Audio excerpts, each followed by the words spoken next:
Grizzlies and All-Star Jaren Jackson Jr., they agreed to a 5-year, $240 million renegotiation and extension with a player option in the final year of the deal in 2029-2030.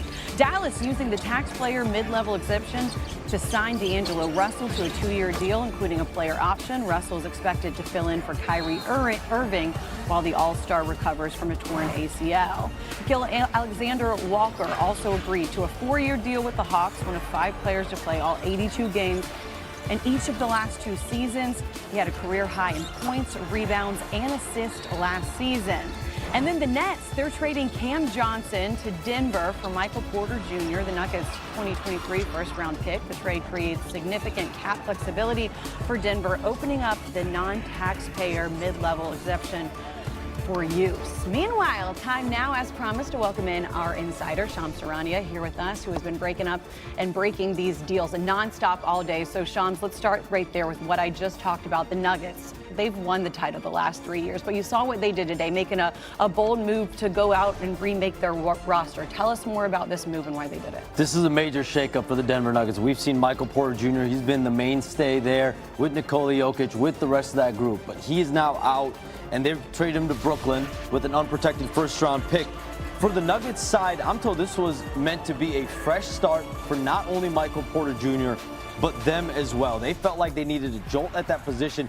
At the end of the season, Nikola Jokic said, we need more versatility, we need more depth. Well, in Cam Johnson, they're getting a 3-and-D type of player. And I'm told they've also reached agreement on a 1-year deal to bring back fan favorite, do-it-all utility forward Bruce Brown Jr. So this is a team that is retooling. In the last 6 hours, they've gotten Cam Johnson in, Bruce Brown Jr. in, Michael Porter Jr. out. Retooling for them, and I should have said run the title 3 years ago, of course, for the Denver Nuggets. Looking good for the Nuggets. Now, how about the Rockets, the Hawks, Shams? They seem to be the 2 teams that have done the most business so far this offseason. How have their moves changed the perception of these 2 teams? They're cooking right now. Yeah. I mean, and they're both doing it in unique ways. Overall, right now, the Hawks are doing it in a way that's kind of strategic. Getting Kristaps Porzingis last week, and then they trade for an unprotected first-round pick last week just to move back 10 slots. But tonight, they go out and get Nickeil Alexander-Walker, who played a massive role on both ends of the floor for Minnesota. Then they go and get Luke Kennard as a shooter as well. So this is a team, you think about it, in the Eastern Conference, wide open. They are making moves right now to really solidify themselves. And I'm told Trae Young had an impact tonight. He called both Luke Kennard and Nickeil Alexander-Walker to recruit them to come to Atlanta with them. And then on the other side in the Western Conference, the Houston Rockets. They probably had the most activity over the last 15 to 16 days. Tonight, they go get Clint Capela. They bring him back 3 years, about $22 million. But the biggest move at the wing, Dorian Finney-Smith, acquiring him from the Lakers. The Lakers only went about 2 years for him on a deal. They wouldn't go further than that. They want to keep potential max salary space in 2027. So the Rockets come over the top for Dorian Finney-Smith. 4 years, $53 million to get him from the Lakers. Big deal there for the Rockets. But let's talk about the Grizzlies, because when they traded Desmond Bane and made all the moves that they did to get him, it looked like they might be going into a bit of a real rebuild. But they made some big moves today. What more can you tell us about what the plan is there in Memphis? Kelsey, they've doubled down on Jaren Jackson Jr. and John Morant. And going into this offseason, their big focus was getting Jaren Jackson Jr. extended. They knew he only had 1 year left on his deal, so they had to get him extended. So 5 years, $240 million. He has a player option as well. And then tonight, they also bring in Ty Jerome on a 3-year contract to get him. He was Sixth Man of the Year candidate there in Memphis. Santi Aldama, I'm told, 3 years, $52.5 million. So this is a Memphis team that's also, it's not a rebuild in Memphis. They're retooling, and in this second apron, first apron era with essentially a hard cap in the NBA, they're figuring out a way to retool. Desmond Bane was on a max contract, so now they've kind of been able to reshuffle their salaries up. With Ja and JJJ as the center of all of it. So, Shams, Sunday, LeBron opted in to the last year of his deal. It's been a lot of talk about LeBron James and his mindset. What is his mindset at this exact point in time, looking at what's ahead? Right now, LeBron James understands the Lakers are prioritizing the future in a lot of ways that really centers around Luka Doncic. And he knows they're going to go younger at different points.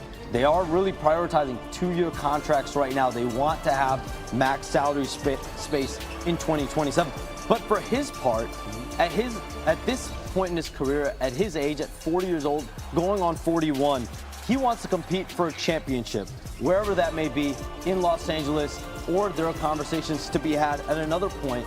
The Lakers, their president, Rob Pelinka, they're being active. They're trying to figure out how to get a center right now in free agency, try to get some wing depth.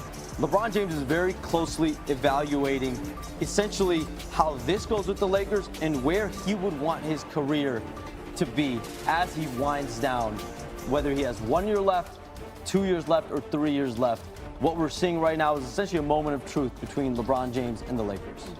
Ooh, LeBron always likes to keep him guessing. Shams, thanks so much. We'll come back. Ryan back, and the Rockets' eventful offseason continued on Monday with the signing of free agents Dorian Finney-Smith and Clint Capela. Houston's aggressive offseason has already seen them trade for Kevin Durant, re-sign Fred VanVleet, extend Jabari Smith Jr., Steven Adams as well, and head coach Ime Udoka as the Rockets go all in. So let's bring in our man, Kendrick Perkins. All right, Perk, do these moves by Houston make them legit challengers to OKC's supremacy out west? Hell yeah. Forget just being a challenger. They're number 2 behind Oklahoma City for as legit title contenders around the whole entire league. Rafael Stone has been in his bag like he got fries at the bottom. When you talk about going to get a Kevin Durant, in my eyes, the best scorer to ever play the game of basketball, to fill that void, to come in and be that closer, help stretch the floor and be a three-point shooter, along with being 6'10". You go and you get deep, you get great depth, you get deep at the center position. You already have Alfred Şengün, who I call Baby Jokic, and then you bring in Big Steven Adams, you re-sign him, and then you go get a versatile big in Clint Capela, who's familiar with that organization. And now you look at the most important position in the NBA, they fill that void. When they go out and you go get Finney-Smith, you already have Amen Thompson, you have Tari Eason, you have Cam Whitmore, you have 3-and-D guys, defensive dogs at the wing position. You sprinkle in a little Fred VanVleet. This Rockets team is serious because, by the way, they have a top 5 coach in the NBA in Ime Udoka, and they definitely are going to make some noise. And I wouldn't be surprised if they win it all, but I'm not putting them over OKC just yet. But they right there on their heels. Wow, wouldn't be surprised if they win it all. Houston was a 2 seed last year. They got bounced in the first round of the playoffs. They got a lot more depth this year. So we'll see how it plays out. Now, teams out west, they're continuing to retool and improve. The Nuggets, they traded for Cameron Johnson. Let me ask you this. What can Denver fans expect from the former Nets wing? Well, you go expect a guy that went to the finals before. And I think it was time, right, to end the relationship with Michael Porter Jr. But when you look at Cam Johnson, he's a guy that's obviously going to be able to